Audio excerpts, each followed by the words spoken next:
से पूर्व एक बार पुनः विचार कर लीजिए। अब कैसा विचार देवी? अब तो निर्णय करना है और आज मैं कोई न कोई निर्णय करके ही लौटूंगा। नारायण नारायण। देवर्षि प्रणाम। देवर्षि आप? हाँ भ्राताश्री, लगता है मैं उचित समय पर आ गया। आप किसी निर्णय लेने की बात कर रहे थे? हाँ भ्रातर्षि नारद, मैंने निर्णय ले लिया है। आज संध्या होने से पहले मैं पुत्री गौरी के लिए एक उचित वर चुनकर ही लौटूंगा। नारायण नारायण। अब इसकी कोई आवश्यकता नहीं होगी भ्राताश्री दक्ष। आपकी ओर से यह शुभ कार्य मैंने कर दिया है। क्या? हाँ भ्राताश्री, अब तो उनके साथ केवल शुभ शकुन की परंपरा का निर्वाह करना शेष है। यदि आप उचित समझें तो मैं इसी समय आपके साथ चलता हूं। आप अपने पवित्र हाथों से अपने भावी जामाता के माथे पर तिलक करें और अपनी कन्या गौरी का वाग्दान कर दें। भ्राताश्री नारद, यदि आपने पुत्री गौरी के लिए कोई वर चुन लिया है तो बताइए, वो मेरी प्रतिष्ठा के अनुकूल है या नहीं? नारायण नारायण। भ्राताश्री दक्ष, उस वर के कारण आपकी प्रतिष्ठा में 100% वृद्धि होगी। तीनों लोक में आपकी जय जयकार होगी। लोग आपके भाग्य से ईर्ष्या करेंगे, आपके निर्णय को सराहेंगे जब आपके जामाता भगवान शिव कहलाएंगे। जिस प्रस्ताव को मैं अस्वीकार कर चुका हूं, उसी प्रस्ताव को लेकर आप मेरे पास फिर क्यों आए? यात्रा के समय ये अशुभ नाम लेकर मेरा शकुन बिगाड़िए मत, मेरा समय नष्ट मत कीजिए। देवी, मैं जा रहा हूं। रुकिए भ्राताश्री, मैं आपसे कह चुका हूं कि मैं आपकी ओर से भगवान शिव को जामाता बनाने का वचन दे चुका हूं। यह अधिकार किसने दिया आपको? भ्राताश्री, क्रोध में भी ज्ञानियों को शिष्टाचार नहीं भूलना चाहिए।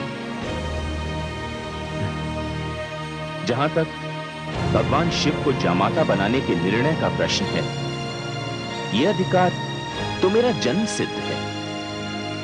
यह अधिकार मुझे उन्होंने ही दिया है जिन्होंने मेरी और आपकी रचना की है। वे हैं पिता श्री ब्रह्मा।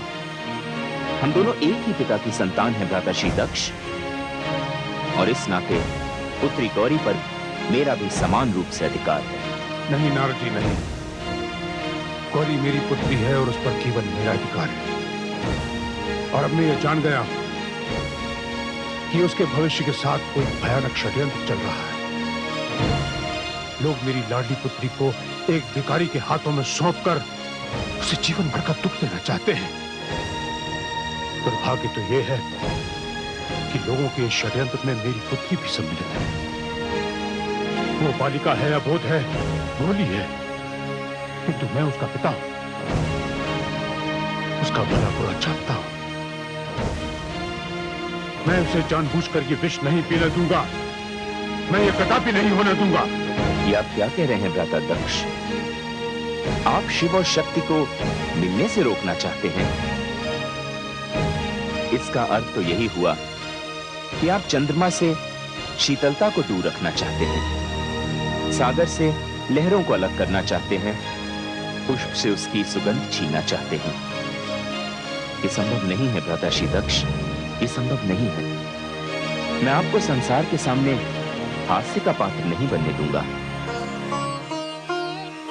भ्राताश्री, मैंने गौरी की आंखों में जो संकल्प देखा है, उससे वार्ता करके मैं जिस निर्णय पर पहुंचा हूं, उससे मुझे स्पष्ट दिखाई दे रहा है कि यदि आपने गौरी के निर्णय के विरुद्ध ये पग उठाया तो इसके परिणाम का दायित्व आप पर होगा, केवल आप पर। मैं दक्ष हूं, ब्रह्मा का पुत्र, प्रजापति दक्ष। मेरी इच्छा और मेरी शक्ति के सामने किसी की इच्छा और किसी की शक्ति नहीं चल सकती। भ्राताश्री दक्ष, अपनी दुर्बल इच्छा को शक्ति का नाम न दीजिए। न जाने क्यों आपने अपनी आंखें मूंद रखी हैं। आप जिस यात्रा पर जा रहे हैं, इसका कोई परिणाम नहीं निकलेगा, क्योंकि संसार में बड़े से बड़ा सामर्थ्यवान व्यक्ति भी शिव के समान नहीं।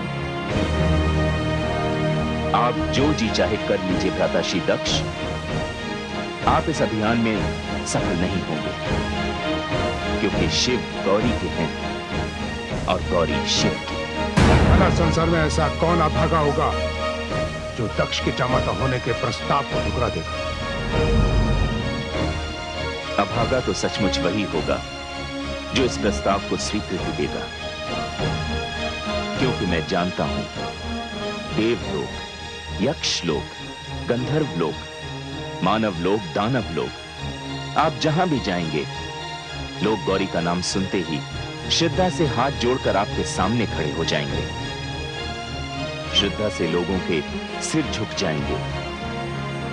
तभी आपको गौरी की वास्तविकता का ज्ञान होगा। ऐसा कुछ नहीं होगा नारद जी, ऐसा कुछ नहीं होगा। मैं जाते जाते आपसे केवल ये कहना चाहता हूं कि मेरे निवास स्थान पर आज के पश्चात आप कभी मत आइएगा। स्वामी, ये आप क्या कह रहे हैं? आप चुप रहिए। तो आप भी सुन लीजिए भ्राताश्री दक्ष। जब तक पुत्री गौरी सम्मान पूर्वक इस भवन से अपने वर भगवान शिव के साथ कैलाश विदा नहीं हो जाती, तब तक मैं यहां आता रहूंगा। आपके द्वारा किया गया हर अपमान सहता रहूंगा, क्योंकि पिता वही है जो पुत्री के भविष्य के लिए संसार का कोई भी कष्ट हंसते हंसते झेल जाए। स्वामी, तनिक सुनिए तो।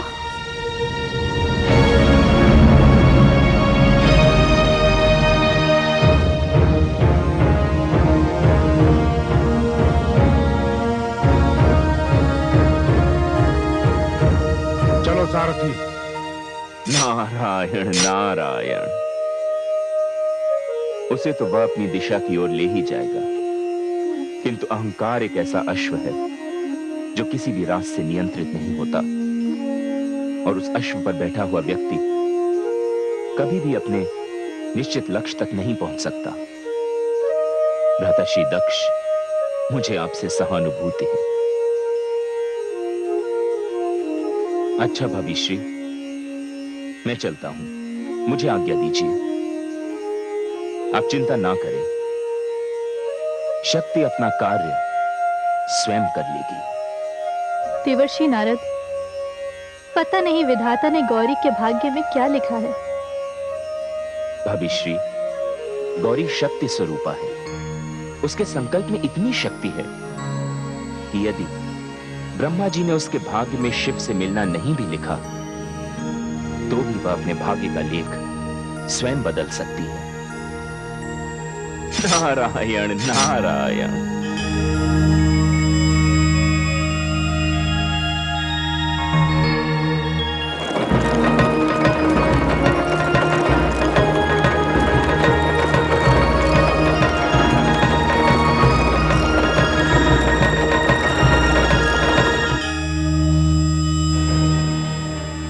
हे मां शक्ति,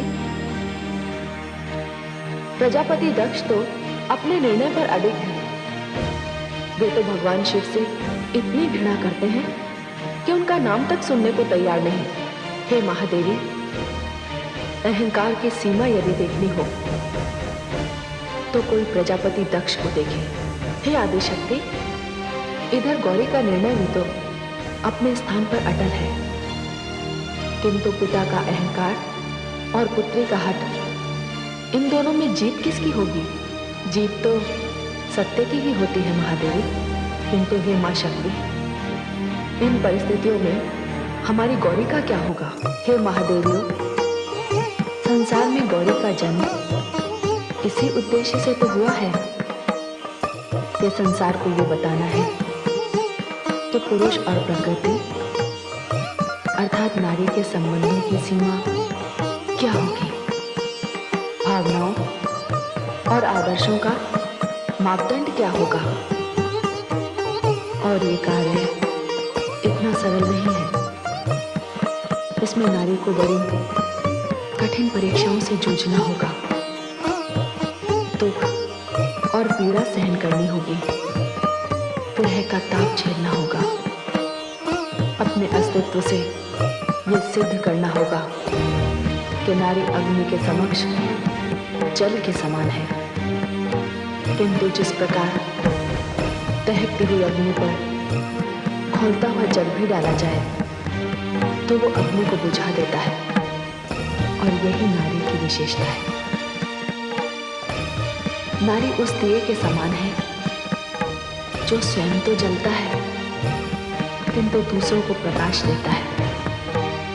नारी वो धरती है जो सड़े गले वृक्ष को अपनी कोख में धारण करके एक नए पौधे को जन्म देती है। नारी तो उस चंदन वृक्ष के समान है जिससे भुजंग लिपट कर भी उसकी सुगंध को समाप्त नहीं कर सकते। किंतु हे मां शक्ति, ये सारी परीक्षाएं और उनके परिणाम तो तभी निकलेंगे जब शिव से गौरी का मिलन होगा। इधर तो प्रजापति दक्ष गौरी के वर की खोज में पता नहीं कहाँ जा रहे हैं। हे महादेवी, आप प्रजापति दक्ष की ओर क्यों देख रही हैं? आप ये क्यों नहीं देखती कि देवर्षि नारद कहाँ गए हैं? नारायण नारायण।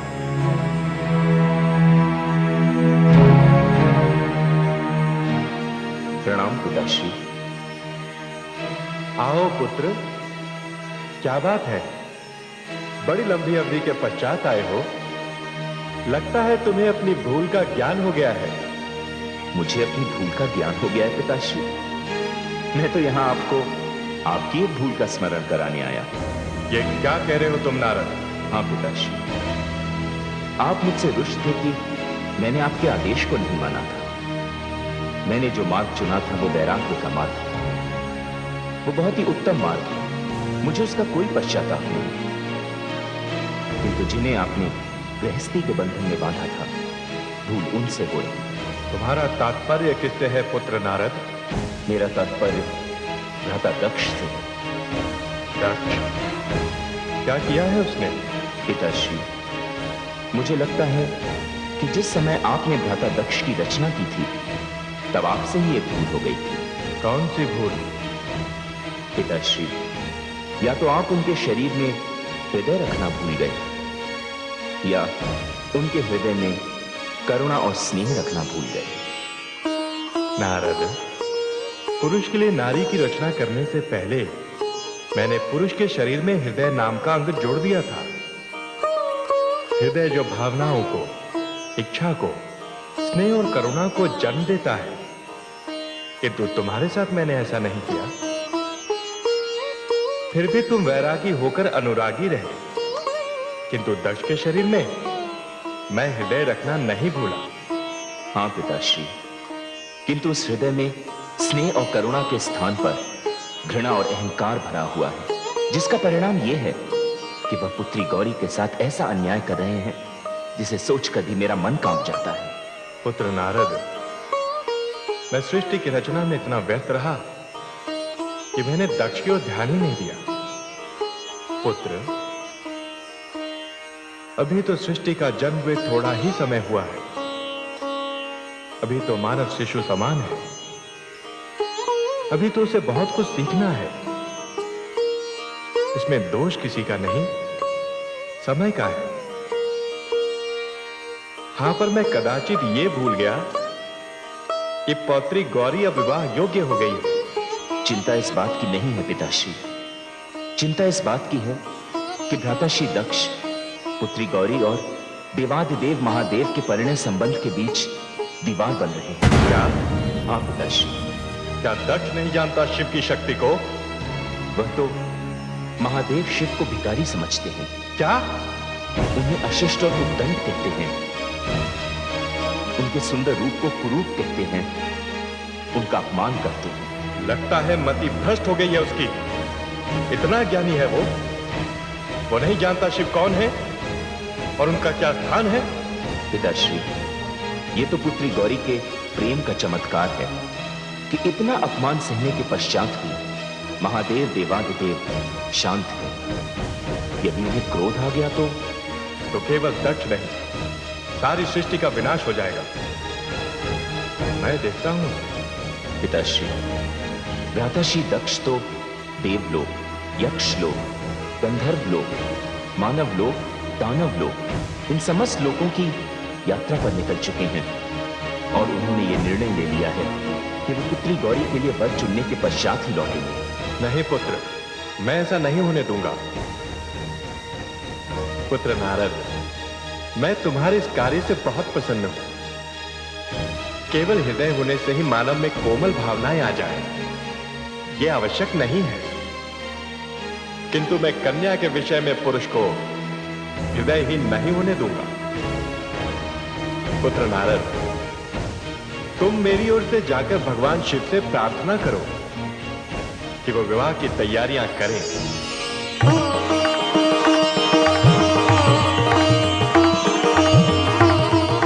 नारायण नारायण।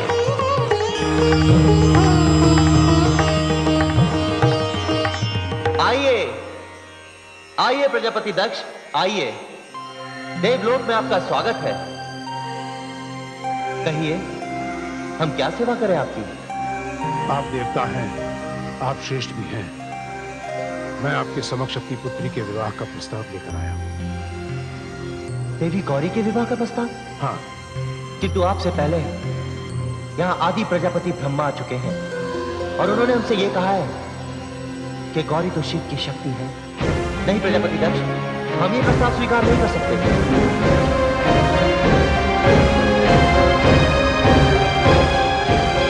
नहीं प्रजापति दक्ष, नहीं, हम आपका ये प्रस्ताव स्वीकार नहीं कर सकते। वे तो हमारे लिए माता गौरी हैं, वे हमारे लिए पूजनीय हैं।